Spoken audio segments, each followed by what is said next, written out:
Jogue fora a religiosidade. Esse é o novo tema. O texto é Colossenses 2:20. Colossenses 2:20.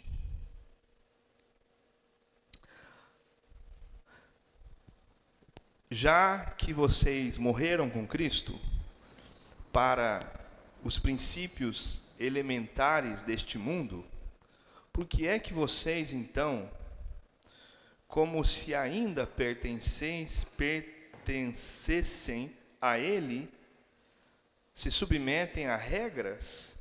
Versículo 21. Não manuseie, não prove, não toque. 22. Todas essas coisas estão destinadas a perecer pelo uso, pois se baseiam em mandamentos e ensinos humanos. Versículo 23. Essas regras têm de fato aparência de sabedoria, com sua pretensa religiosidade, falsa humildade e severidade com o corpo, mas não tem valor algum para refrear os impulsos da carne. O apóstolo Paulo está aqui falando com a igreja de Colosso, da cidade de Colosso, e ele coloca esse argumento. O que nós percebemos aqui, que a igreja de Colosso, ela está sendo refém de regras humanas. Porque nós somos bons em criar regras humanas e transformá-las em leis divinas, como se fosse um esforço humano para se conectar com o divino. Então nós somos bons em criar sistemas, nós somos bons em criar modelos e nos apegarmos a ele. E Paulo está dizendo, olha, vocês estão sendo reféns de regras humanas, que tem aparência de sabedoria, com sua pretensa religiosidade, falsa humildade, severidade com o corpo, mas essas regras humanas que vocês mesmos criaram, que vocês inventaram, que não faz parte do que Deus propõe para nós, não tem valor algum para refrear os impulsos da carne. Então nós estamos nesse contexto, onde Paulo está tratando essa questão de regras humanas. E quando a gente busca o significado da palavra religiosidade no campo do dicionário, nós encontramos bons significados. Então, o dicionário traz para nós que religiosidade é alguém que se dedica ao sagrado e pratica atividades religiosas com a intenção de se conectar com o divino. Percebam que o significado de religiosidade no campo do dicionário, ele é bom. Então, se a gente para aqui, o tema da mensagem já não faz nenhum sentido, porque o tema da mensagem é jogue fora a religiosidade. Mas como eu vou jogar fora algo bom? Mas eu convido você nessa manhã para entrar na dimensão bíblica e tratar o assunto religiosidade na dimensão bíblica. E quando fazemos isso, encontramos textos onde a religiosidade flui de pessoas, e toda vez que isso acontece, a religiosidade nunca é elogiada nos textos. Ela sempre é reprovada em todo o texto onde flui religiosidade de alguma pessoa. Nesse texto existe ali uma reprovação. Então precisamos caminhar para a dimensão bíblica para que a gente entenda o tema. Porque se a gente ficar no campo do dicionário, ele diz o quê? Religiosidade é alguém que se dedica ao sagrado. Olha que bênção. Religiosidade é alguém que pratica atividades religiosas com a intenção de se conectar com o divino. Olha que bênção. Então, se ficarmos aqui, então vamos continuar com a religiosidade, mas vamos para a dimensão bíblica e encontrar religiosidade na Bíblia e perceber que a Bíblia reprova a religiosidade, porque ali na dimensão bíblica, a religiosidade, ela tem uma outra face. E eu quero mostrar a face da religiosidade para você. É importante entender que a diferença desse pecado, nós vamos chamar de pecado, a diferença desse pecado e de outros pecados é que outros pecados são evidentes. Outros pecados são evidentes. Se eu falar sobre pecado sexual, a pessoa que está cometendo um pecado sexual, logo ela vai pensar, peraí, eu preciso me libertar. Ela reconhece assim rapidamente, porque é um pecado evidente. Se eu falar sobre o pecado de roubar, a pessoa que está roubando logo vai dizer, eu preciso ser curado, eu preciso de libertação. Se eu falar sobre o pecado do adultério, a pessoa que está no adultério vai dizer, eu preciso me consertar. Se eu falar sobre o pecado, qualquer outro pecado, outros pecados são evidentes, mas o pecado da religiosidade, ele é sutil. Ele é discreto. Ele é sutil. Ele é discreto. Ou seja, o diagnóstico não é fácil. Quando nós praticamos o pecado da religiosidade, a gente nem percebe que está praticando, mas é possível que sejamos religiosos e a gente não está percebendo, porque é um pecado sutil. O diagnóstico não é tão fácil. Agora, o diagnóstico de outros pecados é rápido, porque são pecados evidentes. O diagnóstico da religiosidade não é tão fácil assim. É um pecado cheio de sutileza. Mas mesmo assim, mesmo sendo um pecado sutil, não subestime a religiosidade. É um pecado sutil, é um pecado discreto, então é um pecado que não é tão nocivo. Não subestime a religiosidade. Jesus libertou pecadores. Jesus, ele encontrou pecadores. Jesus encontrou prostitutas. Jesus encontrou ladrões e curou ladrões, libertou prostitutas. Mas a classe que deu mais trabalho para o nosso mestre não foram os ladrões, não foram as prostitutas, foram os religiosos. Jesus foi morto pelas mãos dos romanos, mas quem gritou, crucifica-o, foi a religião. Quem gritou, solte Barrabás, quem foi? A religião. Na linha de frente, quem estava na linha de frente? Os sacerdotes, os fariseus. Eles que estavam liderando o grito, crucifica-o. A multidão gritou, mas o líder do grito os líderes do grito foram os religiosos. Então não subestime a religiosidade, porque foi através da religiosidade que Jesus foi morto. Então diga comigo, a religiosidade mata. A religiosidade mata. Eu quero caminhar com você por casos mais discretos e depois, na terceira mensagem dessa série de mensagens, eu quero mostrar para você casos menos discretos de religiosidade, porque eu quero fazer um diagnóstico em mim, começando por mim, que a pregação primeiro é no pastor, depois no pregador, depois no auditório, nas ovelhas. Então eu vou caminhar por casos mais discretos, e na terceira mensagem, a última mensagem, no final de junho, casos menos discretos, porque todos são discretos. E eu quero que você entenda, então, religiosidade. Será que eu sou um religioso?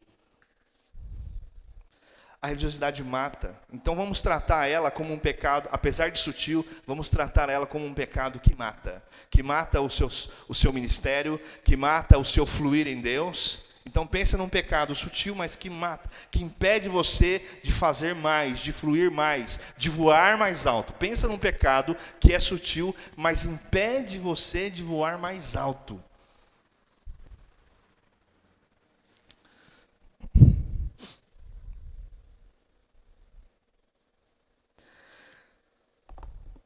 Lucas 10, 38, nós não vamos ler o texto, mas você conhece o texto.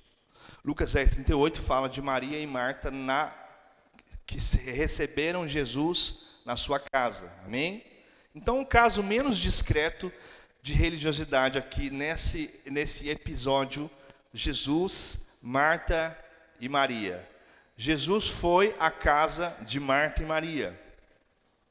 Jesus foi na casa. Lucas 10:38 em diante conta que Jesus foi à casa de Marta e Maria. Jesus é um homem, já nesse momento, é um homem popular, um homem famoso. Jesus é famoso. Pense em alguém famoso indo na sua casa. Jesus é famoso. Onde ele passa, multidões aglomeram, querem ver Jesus, querem tocar em Jesus, querem ser curadas por Jesus. Um homem famoso. Pense em alguém famoso na sua casa, gente. Pensa lá. A Sara pensou no que, Sara? Não é para pensar no coreano. Aí, Marco. Meu Deus.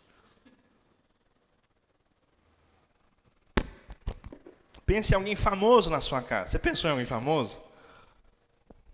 A Sara não. Aí, ó. Jesus amado. Mas o que você faz? O que você faria se alguém muito, muito famoso chegasse na sua casa? Qual é a sua reação? Jesus é... Quem Maria e Marta está recebendo? Nada mais, nada menos do que o Rei da Glória. Nada mais, nada menos do que o Cristo, o Messias esperado. E é claro que a reação é essa, a tentativa de fazer com que a experiência de Jesus naquela casa seja a melhor possível. O desejo de Maria e de Marta, o desejo dessas mulheres é que essa visita faça Jesus feliz. Então Marta pensa assim, não, hoje eu vou caprichar aqui. Hoje eu vou dar o meu melhor, o meu máximo. E ela começa a trabalhar. O texto não diz o que ela estava fazendo exatamente, qual era o trabalho, mas logo você entende, ela está organizando. Talvez está fazendo um café, talvez está fazendo um bolo, um pão, né, Denise? Igual a Denise faz um pão, gente, que pão. Está fazendo ali um pão, a Selena também, meu Deus, que pão. O dia do pastor ganhei um pão da Selena. Mas que pão, melhor presente. Está lá fazendo um pão, um bolo, alguma coisa, arrumando a casa, limpando, passando um pano, deixando cheirosa, porque o mestre está lá, Jesus está lá e Marta está envolvida no trabalho. Gente, qual o problema disso? Há algum problema nisso? Trabalhar para que Jesus fique feliz, para que ele seja bem servido, bem recebido? Não há problema nisso. Mas o texto diz que Marta começou a ficar agitada. Ah, gente, quando a gente vai ficando agitado, você está lá trabalhando, fazendo dentro da sua rotina, fazendo as suas atividades, e está tudo certo, você está ali, Jesus é bom, Jesus é maravilhoso, e fazendo, porque quer comais ou bebais, façam tudo para a glória de Deus. O seu trabalho é um culto a Deus, amém? Amém? O adulto está lá na Maxo, tudo que ele está fazendo não é para o patrão, não é para a Maxo, é para a glória de Deus, amém? Eu estou ali dando aula para os meus alunos, não é para eles, é para a glória de Deus, cada aula, amém? Aleluia! A Bruna está lá fazendo um banoffee para a glória de Deus, e estamos ali trabalhando e vivendo. Pastor, fala a minha profissão aqui também, fala. Fala eu. E estamos lá para a glória, e Marta está ali trabalhando para a glória de Deus. Mas e aí quando a gente começa a ficar agitado? A gente está lá dando aula, trabalhando, arrumando a casa, fazendo almoço, e a gente começa a ficar agitado. Aí você olha para o seu marido, ele está agitado. Aí você olha para a sua esposa, meu Deus, o que aconteceu? Está agitada. Marta começou a ficar agitada. E agora Marta perdeu o foco, gente. Porque quando você fica agitado, você se distrai. Você perde o foco que você está fazendo para a glória de Deus. Ela perdeu o foco e sabe o que ela começou a ela começou a prestar atenção naquilo que ela não devia prestar atenção. Roubou a atenção dela. Ela olhou para o lado. Ela olhou para a sala, né? Maria está lá, parada, ao lado de Jesus. E aquilo deu uma raiva nela. Sabe, você está trabalhando e alguém está parado? Você está fazendo tudo e alguém se olha assim, parado. Marta está trabalhando, agitada, resolvendo tudo, fazendo de tudo. E olha para Maria, e lá. Meu Deus. Aí quando a esposa começa a ficar com raiva em casa, tava tudo legal, daqui a pouco o que está acontecendo? Aí o marido já levanta do sofá, já pega alguma coisa para fazer, já vai, sobe no telhado, pega um martelo, começa a bater assim. Porque Marta começou a ficar agitada, gente. E agora ela começou a prestar atenção em Maria, porque Maria está do lado de Jesus, não está ajudando no trabalho. E agora a Marta está irritada, está com raiva. Ela estava bonitinha assim, ó, assoviando, né? Mas agora que ela percebeu que Maria está parada, ela começou a ficar com raiva. E ela começou a trabalhar com raiva, com ódio.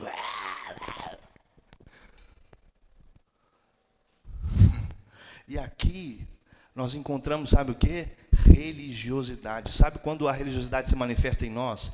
Quando a gente está trabalhando para Jesus. E não é muito difícil perceber um monte de gente parado. Assim como Marta percebeu Maria parada, não é difícil para nós, como ministros de Deus, olhar para o lado e falar, gente, mas não está fazendo nada. Não é difícil isso acontecer no contexto ministerial. A gente trabalhando para Jesus, fazendo para Jesus, virando 10. A gente vai lá, toca e vai... Só que daqui a pouco você olha, está parado. E a gente começa a trabalhar com raiva. Quem já trabalhou com Jesus com raiva aqui? Eu confesso. Eu confesso que eu já comecei a fazer assim com raiva, de ficar com raiva. Nossa, ninguém faz nada. Quem já passou por isso? A Sara, mas acontece que Maria agora está fazendo algo que não está subindo como louvor. Não é mais louvor. Porque quando a raiva, ela toma conta do nosso coração, aquilo que estamos fazendo, aquilo que estamos ministrando a Deus, deixa de ser um louvor, deixa de ser recebido. Se transforma no quê? Religiosidade. Aí a Sueli está aqui, nossa, ninguém está ajudando, começa a limpar com raiva a igreja. Religiosidade. Aí a Denise está aqui, começa a orar com raiva. Nossa, ninguém vem na oração. Aí começa a ficar com raiva, religiosidade. Aí a Bruna está lá na cantina, ninguém foi lá comprar. Religiosidade. Gente, não é difícil ser contaminado por esse sentimento de raiva. Aí o Bill está tocando bateria, não tem um baixista, um guitarrista, começa a tocar com ódio. Religiosidade. O que é religiosidade? Quando nós fugimos da essência, perdemos o foco, entramos no piloto automático. E Marta está assim, religiosa. Está fazendo para Jesus, e agora Jesus já não tá gostando mais. Aí ele chama a atenção de Marta. Marta, Marta. Marta, Marta. Olha para a pessoa do seu lado, diga o nome dela. Diga, Sara, Sara. Jesus falou assim, gente. Marta, Marta.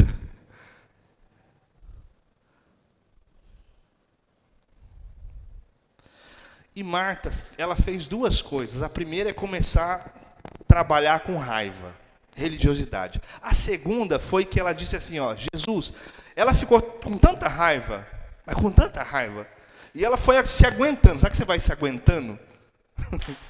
Você vai se segurando? Ela aguentou o máximo que pôde, mas teve uma hora que ela não aguentou mais. Ela falou, Jesus, fala para Maria me ajudar. Não foi assim? Jesus, Maria está aí parada, não fazendo nada, chama ela para me ajudar. Segunda religiosidade aqui, segundo momento de religiosidade, Maria não está desocupada, sabia? Marta teve mais uma atitude religiosa, porque ela olhou para Maria e pensou, Maria está desocupada. Mas Maria estava ocupada. Maria estava ouvindo o Mestre.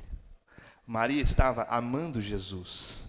Maria estava ali apaixonada por Jesus. E Marta pensou o seguinte: o que eu estou fazendo é mais importante do que aquilo que Maria está fazendo. Religiosidade é quando nós acreditamos que trabalhar para Jesus é mais importante do que estar com Jesus. E Marta chegou a essa conclusão: o que eu estou fazendo é mais importante do que Maria está fazendo. Jesus disse: Marta, Marta, ela escolheu a melhor parte.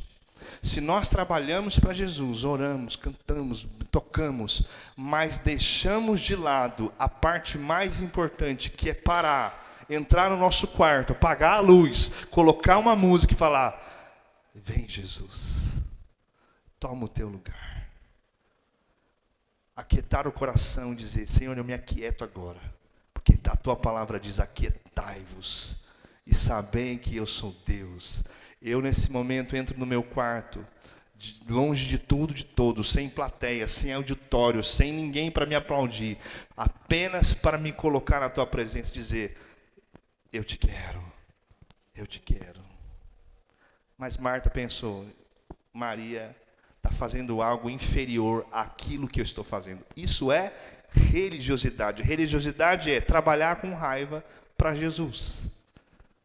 Religiosidade é quando nós acreditamos que trabalhar, que eu estou aqui trabalhando para Jesus, eu estou aqui ministrando o seu coração e eu considero isso aqui um trabalho, porque para estar aqui eu precisei estudar, eu precisei ficar escrevendo, eu precisei gastar tempo, eu não subi aqui, vamos pregar, deixa eu ver o que tem aqui. Não é assim, o que está aqui foi preparado, deu trabalho, gente, para preparar uma mensagem, 3 mensagens, dá trabalho.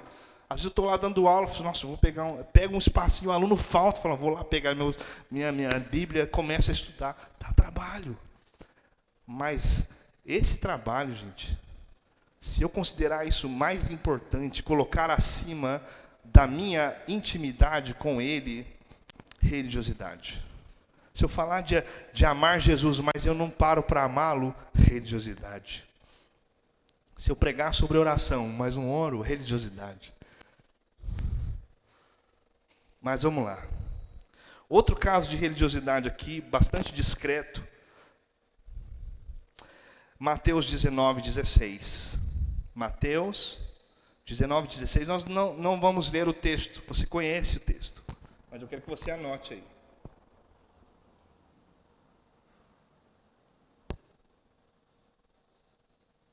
Mateus 19:16. Jesus começa ali uma conversa.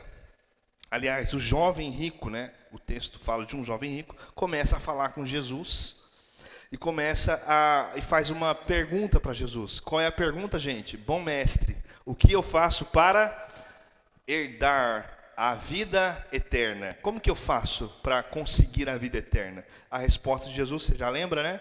Jesus falou: cumpra os mandamentos. Não matarás, não roubarás, que mais? Não furtarás. Não roubarás a mesma coisa, né? Não darás falso testemunho.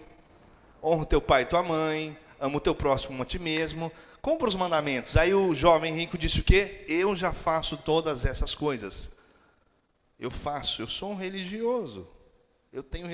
Essa é a minha religião. Eu faço as atividades religiosas para me conectar com o divino. Eu me dedico ao sagrado. Eu já faço isso. Aí Jesus faz o quê? Jesus traz para o jovem um desafio. O desafio. Jesus traz um desafio para ele. Qual é o desafio? É um desafio específico. Não é uma doutrina.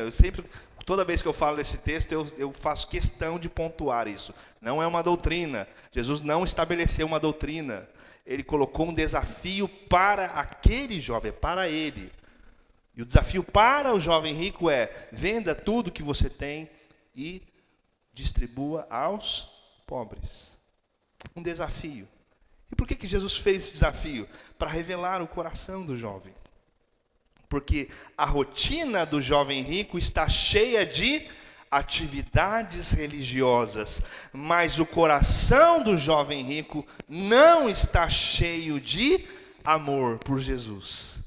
Ele tem uma rotina cheia de atividades e um coração vazio de amor. Isso é o quê? Religiosidade. É crer que aquilo que eu faço me dá, carimba o meu passaporte para a vida eterna.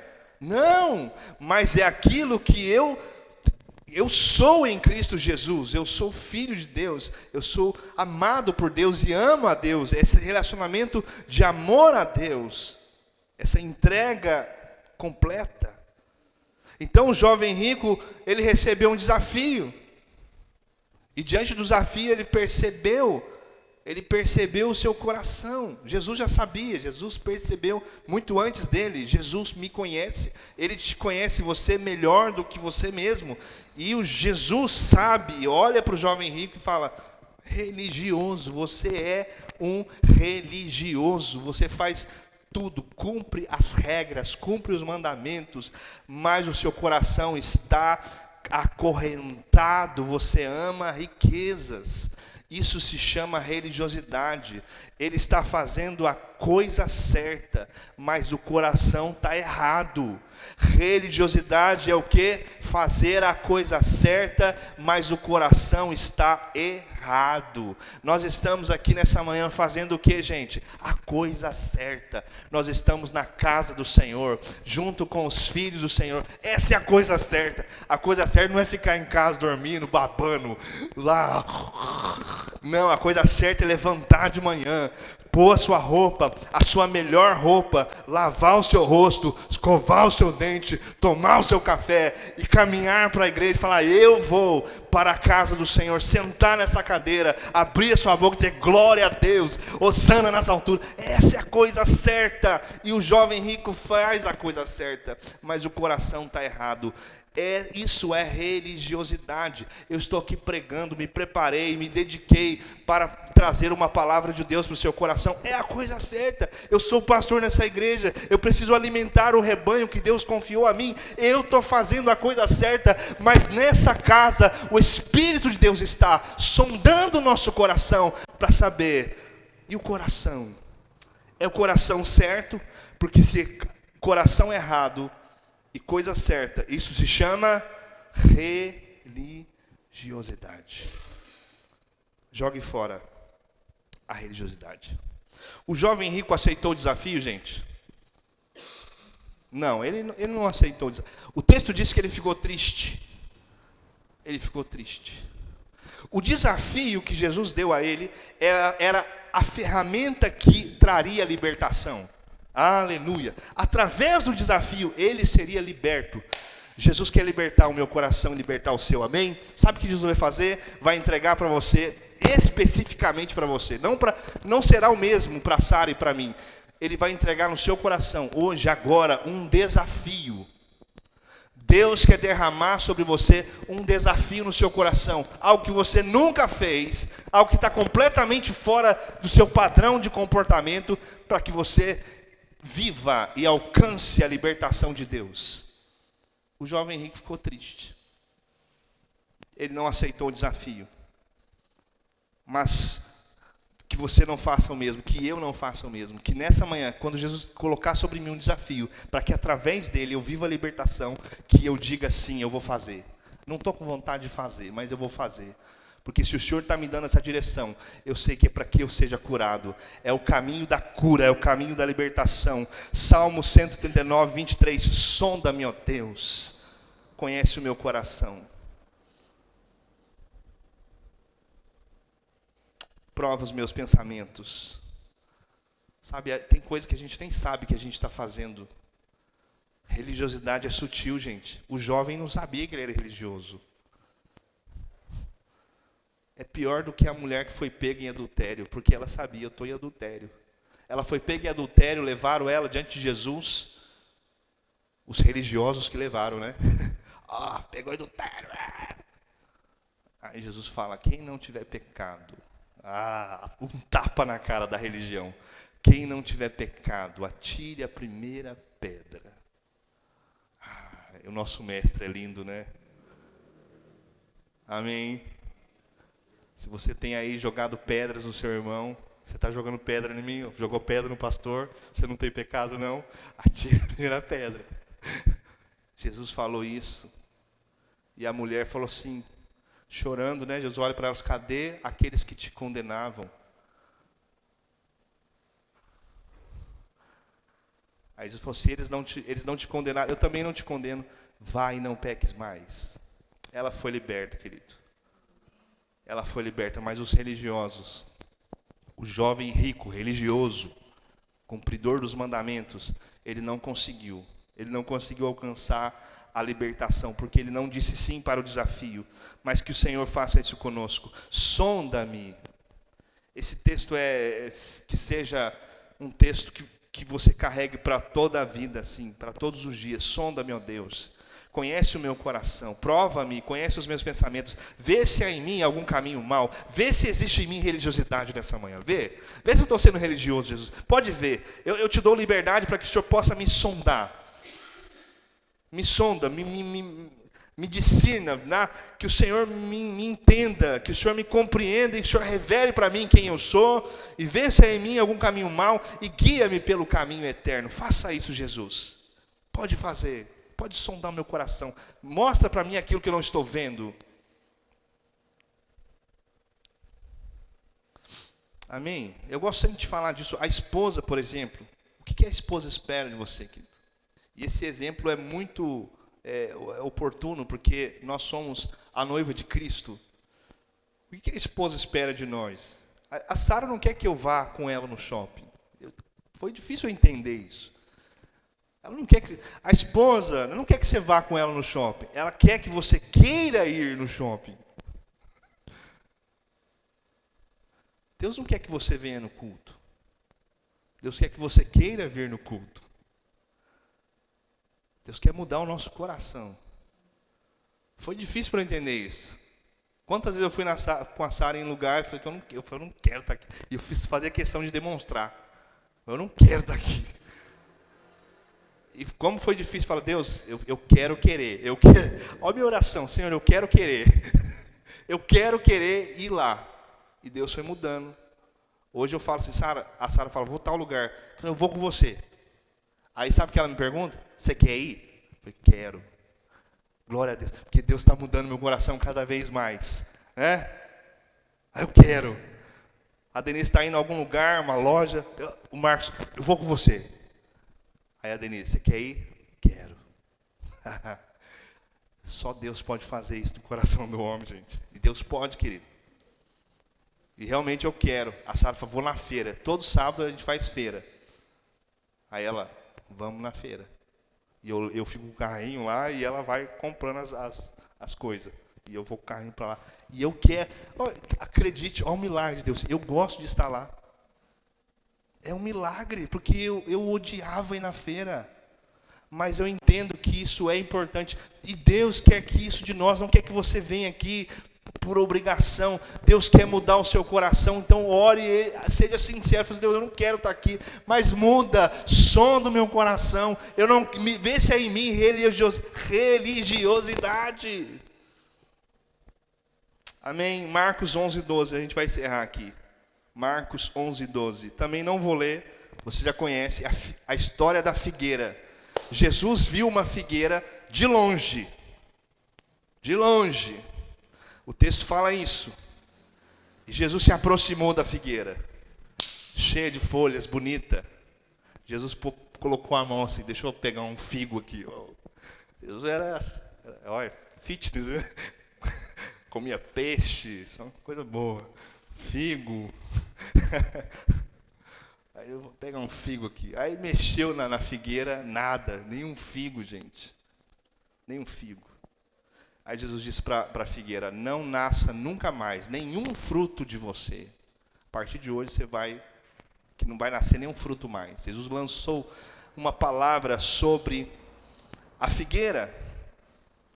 E aí quando você vai estudar o texto fala assim, aí que dá um nó na sua cabeça. O que o texto diz assim, Jesus não encontrou nenhum fruto, porque não era tempo de fruto. O texto fala isso, não era tempo. Peraí, Jesus quer um fruto, mas não é tempo. Aí você pensa, que estranho isso. Jesus quer fruto, mas não é tempo. Tudo, e Eclesiastes 3 diz o quê? Tudo tem o seu tempo, né? A figueira, se falasse nela, tudo tem o seu tempo. Você que está vindo no tempo errado. Se a figueira falasse, né? Só que tem um detalhe, aí você vai estudar a figueira. Como que a figueira funciona? A figueira, ela dá fruto, e depois que ela dá fruto, começa a nascer as folhas. Olha para você ver, é assim que funciona. Ela dá fruto e começa a nascer folhas. Quando a figueira está cheia de folhas, isso já é uma evidência incontestável de que ali tem fruto. Essa figueira sofreu um fenômeno, que eu acredito que foi o próprio Deus quem provocou esse fenômeno, para que trouxesse para nós uma aula sobre religiosidade. Eu creio que foi o próprio Deus que fez a figueira dar folha e não dar fruto, para que esse episódio se tornasse para nós uma aula. A figueira tem folha. Se ela tem folha, tem que ter fruto. E o que a figueira representa? Ela representa alguém que tem uma performance impecável. A figueira representa alguém que tem uma performance impecável, inquestionável. A figueira representa alguém que apresenta todos os sinais que apontam para uma vida frutífera. E eu posso fazer isso. A gente consegue, gente. É possível fazer, apresentar uma performance impecável. É possível eu, como pastor, trazer para você. Se você não tem o Espírito Santo, você nem vai perceber. É por isso que tem muita gente sendo enganado nas igrejas. Lobos, pastores, lobos, líderes, lobos, que estão ministrando, e ovelhas ali que estão vazias do Espírito, não estão tendo discernimento. Porque tem a performance impecável. E a figueira representa alguém que tem a performance impecável. Representa alguém que apresenta todos os sinais que apontam para uma vida frutífera, mas não tem. Mas quando Jesus, à distância, quando Davi viu à distância, Jesus pensou, tem fruto, vou lá. Mas quando Jesus chegou próximo e chacoalhou, não tem fruto. Tem muita gente que está vivendo assim, tem uma performance impecável, mas se você chegar perto, chacoalhar, passar um dia, um almoço, um momento, aí você vai perceber, são só folhas. São só folhas. A gente tem muita preocupação em ter uma performance impecável, sim ou não? A gente se preocupa muito com aquilo que estão vendo de nós. A gente dá muita ênfase nessa parte, gente. Na performance impecável, naquilo que estão vendo. A gente não quer tirar foto e postar. Já viu os adolescentes? Eu vou ficar bravo comigo agora. Aqui não tem adolescente. Eles tiram foto assim, ó.